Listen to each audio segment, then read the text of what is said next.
High viewers, welcome to our channel. ఈ వీడియోలో మనం మెయిన్‌గా మాట్లాడబోయే విషయం ఏంటంటే, జగన్మోహన్ రెడ్డి డబుల్ గేమ్స్ ఆడతాడని చెప్పి ఎప్పటినుంచో మనకు తెలుసు. ఎందుకనంటే, ఒక మనిషి దగ్గర ఒక మాట, ఇంకో మనిషి దగ్గర ఇంకో రకంగా మాట్లాడే రకం ఎవరైనా ఉన్నారు అంటే రాజకీయాల్లో ముఖ్యంగా వైఎస్ఆర్‌సీపీ పార్టీ అధ్యక్షుడు జగన్మోహన్ రెడ్డి, మాజీ ముఖ్యమంత్రి.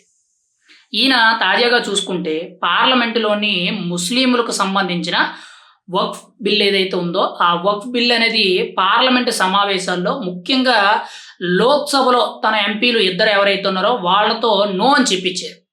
అంటే ఆ బిల్లుకి మేము వ్యతిరేకం. మేము ముస్లింల పక్కే ఉంటామని చెప్పి ఆ బిల్లును వ్యతిరేకిస్తున్నామని చెప్పి మాట్లాడడం అయితే జరిగింది. అయితే అదే జగన్మోహన్ రెడ్డి గారికి సంబంధించిన అంటే ముఖ్యంగా వైఎస్ఆర్‌సీపీ పార్టీకి సంబంధించిన రాజ్యసభలో ఉన్న ఎంపీలు ఎవరైతే ఉన్నారో వీళ్ళందరూ కూడా అదే వక్ఫ్ బిల్‌కి వీళ్ళందరూ కూడా ఆమోదం తెలిపారు. అంటే లోక్‌సభలో ఆ బిల్లుకు వ్యతిరేకంగా అపోజ్ చేయడం జరిగింది. ఇటు రాజ్యసభకొచ్చేసరికి ఇక్కడ పార్లమెంటు ఎంపీలు ఎక్కువగా ఉన్నారు కాబట్టి ఇక్కడ మేము మద్దతిస్తున్నామని చెప్పి అప్పటికప్పుడు కూడా మాట మార్చడం అయితే జరిగింది. ఇదంతా కూడా ఒక డబుల్ గేమ్‌లో జగన్మోహన్ రెడ్డి గారైతే ప్లాన్ చేయడం జరిగింది. ఎందుకు అనంటే ముఖ్యంగా జగన్మోహన్ రెడ్డి గారికి రాష్ట్ర వ్యాప్తంగా ఉన్న ఓట్ బ్యాంకులో ముఖ్యంగా చూసుకుంటే ఒకటి క్రిస్టియన్స్. క్రిస్టియన్ మతానికి సంబంధించిన ఎస్సీ, ఎస్టీ లేదా దళితులు ఎవరైతే ఉన్నారో వీళ్ళందరూ కూడా జగన్మోహన్ రెడ్డి గారికి ఆయుపట్టైన ఓట్ బ్యాంకు. రెండోది చాలా మేజర్‌గా తీసుకుంటే మైనారిటీలకి సంబంధించి దాదాపుగా రాష్ట్ర వ్యాప్తంగా ఎంతమంది అయితే ఉన్నారో అందులో తక్కువలో తక్కువ ఎలా లెక్కేసుకున్నా కానీ 75% పైనే ఓటింగ్ అనేది కేవలం వైఎస్ఆర్‌సీపీ వైపే ఉంది. అంటే ముఖ్యంగా జగన్మోహన్ రెడ్డి గారి ఓటింగ్ అంతా కూడా క్రిస్టియన్స్, ముస్లిమ్స్ వీళ్ళ మీద డిపెండ్ అయ్యి ఉంది. అయితే ఇక్కడ ఈ వక్ఫ్ బిల్ ఏదైతే ఉందో ఇది పార్లమెంటులో మోడీ గారు ముఖ్యంగా ఎన్డీఏ కూటమిలో ఉన్న ప్రతి పార్టీలో ఉన్న ఎంపీలు కూడా ఈ బిల్లుకి ఆమోదం తెలపడం జరిగింది. అసలు ఈ వక్ఫ్ బిల్ ఏంటంటే ముఖ్యంగా రాష్ట్ర వ్యాప్తంగా కాదు దేశవ్యాప్తంగా ఇందులో చాలా కీలకమైన విషయాలు అయితే ఉన్నాయి. ఇందులో కొన్ని కోట్ల విలువ చేసే ఆస్తులన్నీ కూడా ఉన్నాయి. పైగా ఇవన్నీ కూడా ఆ ముస్లిం మతానికి చెందిన ముఖ్యంగా కొన్ని పార్టీలకు సంబంధించిన నేతలు గాని లేదంటే ఆ మతానికి సంబంధించిన పెద్దలు ఎవరైతే ఉన్నారో వాళ్ళందరూ కూడా ఆ ఆస్తులు ఉపయోగించుకోవడం జరుగుతుంది.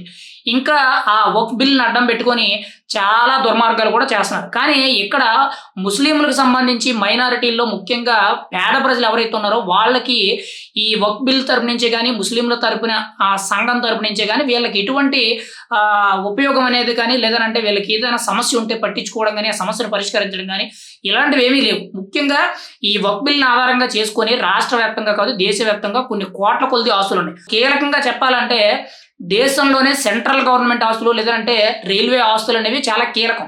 వాటికంటే కూడా ఈ ఆస్తులు ఎక్కువ ఉన్నాయని చెప్పి కొన్ని ఆరోపణలు అయితే బయట వినిపిస్తున్నాయి. కానీ ఈ ఆస్తులన్నీ కూడా ముస్లిం సంఘాలలో ఉన్న పెద్దలు ఎవరైతే ఉన్నారో లేదంటే నాయకులు ఎవరైతే ఉన్నారో వాళ్ళు వాడుకుంటున్నారు తప్పితే కిందనున్న మైనారిటీలకు చెందిన పేద ప్రజలు ఎవరైతే ఉంటారో వాళ్ళకి ఉపయోగపడడం లేదు. అందుకు చాలా మంది కూడా ఈ వక్ఫ్ బిల్‌ని ముస్లింల్లో కూడా చాలా మంది మద్దతు ఇచ్చారు. ఎందుకనంటే వాళ్ళకి ఆ మైనారిటీ సంఘాల తరపు నుంచి అంటే ముస్లింల తరపు నుంచి సంఘం తరపు నుంచి వీళ్ళందరికీ కూడా సపోర్ట్ కలగాలి.